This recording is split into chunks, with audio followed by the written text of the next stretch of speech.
हे नाथ, शिवजी के धनुष को उठाने वाला आपका कोई दास ही होगा। क्या आज्ञा है, मुझसे क्यों नहीं कहते। यह सुनकर क्रोधी मुनि बोले, सेवक वह है जो सेवा का काम करे, शत्रु का काम करके तो युद्ध ही करनी चाहिए। हे राम सुनो, जिसने शिवजी के धनुष को उठाया है वह सहस्त्र भाऊ के समान मेरा शत्रु है। वह इस समाज को अलग होकर जाए, नहीं तो सभी राजा मेरे हाथों मारे जाएंगे। मुनि के वचन सुनकर लक्ष्मण जी मुस्कुराए और परशुराम जी का अपमान करते हुए बोले, हे गोसाई, बचपने में हमने बहुत सी धनुषिया को खत्म किया है, किंतु आपने ऐसा क्रोध कभी नहीं किया। इसी धनुष पर इतनी ममता किस कारण से है। यह सुनकर भृगवंश की ध्वजा स्वरूप परशुराम जी कुपित होकर कहने लगे, अरे राजपुत्र, काल के वश होने से तुझे बोलने में कुछ भी होश नहीं है। सारे संसार में विख्यात शिवजी का यह धनुष क्या धनुष ही के समान है। लक्ष्मण जी ने हंसकर कहा, हे देव सुनिए, हमारे जान में तो सभी धनुष एक से ही है।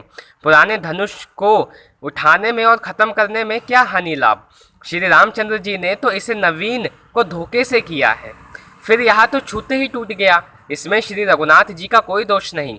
मुनि, आप बिना ही कारण किस लिए क्रोध करते हैं। परशुराम जी अपने फलसी की ओर देखकर बोले, अरे दुष्ट, तूने मेरा स्वभाव नहीं सुना। मैं तुझे बालक जानकर नहीं मारता हूँ। अरे मूर्ख, क्या तुझे निरा मुनि ही जानता है।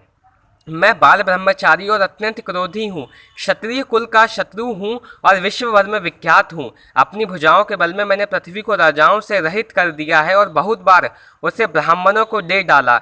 हे राजकुमार, सहस्त्र भाऊ की भुजाओं को काटने वाला मैं और मेरे फलसे को देख। अरे राजा के बालक, तू अपने माता पिता का सोच के वश ना कर।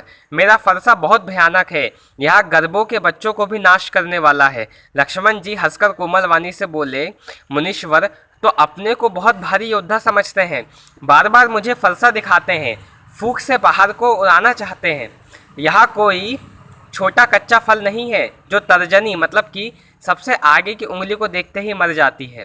कुठार और धनुष्बाण देखकर ही मेरे कुछ अभिमान सहित कहा था।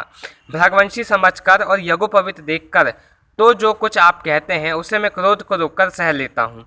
देवता, ब्राह्मण, भगवान के भक्त को और गाय, इन पर हमारे कुल में वीरता नहीं दिखाई जाती, क्योंकि इन्हें मारने से पाप लगता है और इनसे हार जाने पर अपकीर्ति होती है। इसलिए आप मारे तो भी आपके पैर ही पढ़ना चाहिए।